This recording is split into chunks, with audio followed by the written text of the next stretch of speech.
Vous êtes connecté sur monclasseurdemaths.fr et dans cette vidéo, nous allons apprendre ce qu'est une évolution réciproque et nous allons apprendre à la calculer. Et nous allons commencer par travailler sur un exemple que voici. Pendant la période estivale, les tarifs d'un hôtel passent de basse saison à haute saison et ils augmentent de 25%. Quel est le taux, en pourcentage, à appliquer pour revenir au tarif basse saison? Nous avons donc ici une situation où nous avons d'abord une augmentation de 25% et nous cherchons quelle est la baisse à appliquer pour revenir aux tarifs initiaux. Cette baisse sera l'évolution réciproque de l'augmentation de 25%. On cherche à revenir à la situation initiale. Alors l'erreur à ne pas faire, c'est de se dire, on augmente de 25%, donc si on baisse de 25%, on va revenir au tarif de départ. Cela est faux, nous l'avons expliqué dans la vidéo sur les évolutions successives. Dans des évolutions successives, les taux, les pourcentages ne s'additionnent pas. C'est pas comme ça que ça marche. On doit passer par les coefficients multiplicateurs et c'est ce que nous allons faire tout de suite. Une augmentation de 25% correspond à un coefficient multiplicateur de 1,25. 1 plus 0,25, ça fait 1,25, c'est le coefficient multiplicateur. Ce coefficient multiplicateur permet de passer donc des tarifs basse saison aux tarifs haute saison après l'augmentation de 25%. Maintenant, je vais chercher le coefficient multiplicateur qui va me permettre de revenir au tarif basse saison. Je vais le noter CM2, le coefficient multiplicateur associé à la baisse qu'il faut appliquer. Et une fois que j'aurai appliqué cette baisse, je vais donc revenir au tarif basse saison. Donc ici, il s'agit bien de deux évolutions successives. D'abord une augmentation, puis une diminution, une baisse, pour revenir aux tarifs initiaux. Alors si je regarde bien ici, pour passer de la valeur initiale à la valeur finale, je vais multiplier les deux coefficients multiplicateurs, puisqu'on a des évolutions successives, 1,25 multiplié par CM2 que je cherche. Or, il se trouve ici que la valeur initiale et la valeur finale sont deux valeurs qui sont identiques. Ce qui signifie que pour passer des tarifs basse saison pour revenir au tarif basse saison, j'ai multiplié par 1. Donc ici, je sais que le coefficient multiplicateur global est égal à 1.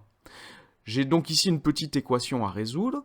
J'en déduis que le coefficient multiplicateur 2 que je cherche est égal à 1 sur 1,25, ce qui est égal à 0,8.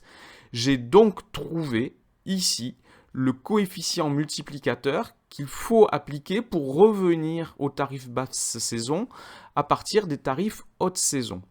Alors ce coefficient multiplicateur me permet de calculer le taux d'évolution. Je vous rappelle que le taux d'évolution c'est le coefficient multiplicateur moins 1. 0,8 moins 1 cela fait moins 0,2. J'ai donc le taux d'évolution qui est égal à moins 0,2 et un taux d'évolution de moins 0,2 correspond à une baisse de 20%. Il faut donc appliquer une baisse de 20% pour revenir au tarif basse saison.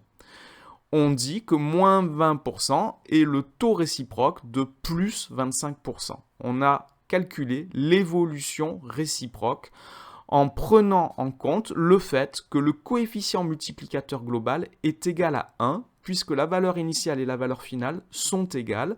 On a multiplié par 1. Multiplié par 1 revient à revenir à conserver la valeur initiale. Alors, on va donner des définitions là-dessus, on va formaliser un petit peu.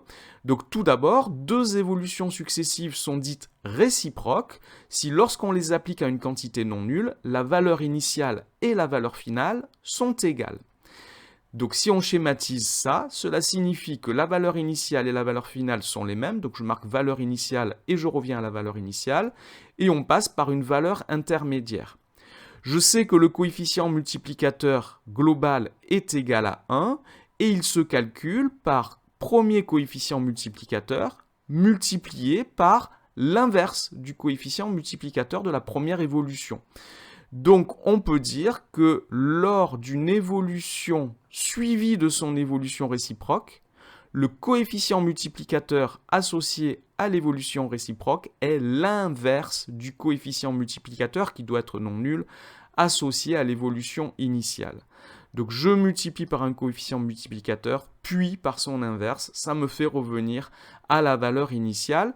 Donc on passe par les coefficients multiplicateurs pour trouver le taux d'évolution réciproque. Alors on va travailler sur un deuxième exemple maintenant que nous avons formalisé tout ça.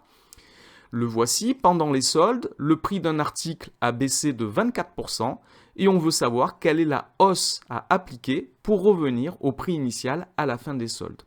Donc si je schématise la situation, j'ai le prix avant les soldes, j'ai le prix pendant les soldes et après je reviens au prix avant les soldes. Donc ici, la baisse de 24% correspond à un coefficient multiplicateur de 0,76. 1 moins 0,24, cela fait 0,76. Donc mon premier coefficient multiplicateur est égal à 0,76. Et donc, d'après ce que nous avons dit, son évolution réciproque correspond donc à un coefficient multiplicateur de 1 sur 0,76. Donc je peux indiquer ici sur mon schéma. Et le coefficient multiplicateur global est donc égal à 0,76 multiplié par 1 sur 0,76, ce qui est bien égal à 1. Si je multiplie un prix avant les soldes par 1, je retrouve bien le même prix avant les soldes. Donc ici, j'ai trouvé ce que je cherchais. Alors, le coefficient multiplicateur 1 sur 0,76 est environ égal à 1,316, ce qui va me permettre à trouver le taux d'évolution. Donc, ce coefficient multiplicateur correspond à un taux d'évolution de 0,316. Je vous rappelle que le taux d'évolution se calcule par coefficient multiplicateur moins 1. Et un taux d'évolution de 0,316 correspond à une augmentation de 31,6%. Il faut donc augmenter le prix de cet article d'environ 31,6% pour revenir au prix d'avant les soldes. Et on voit bien que si on additionne les deux pourcentages, ça ne marche pas du tout. On est très loin d'une augmentation de 24% pour compenser la baisse de 24%. Il faut une augmentation de 31,6%. Voilà donc pour cette vidéo sur les évolutions réciproques. Merci de l'avoir regardé. N'oubliez pas de lui donner un j'aime et de vous abonner à la chaîne. Au revoir.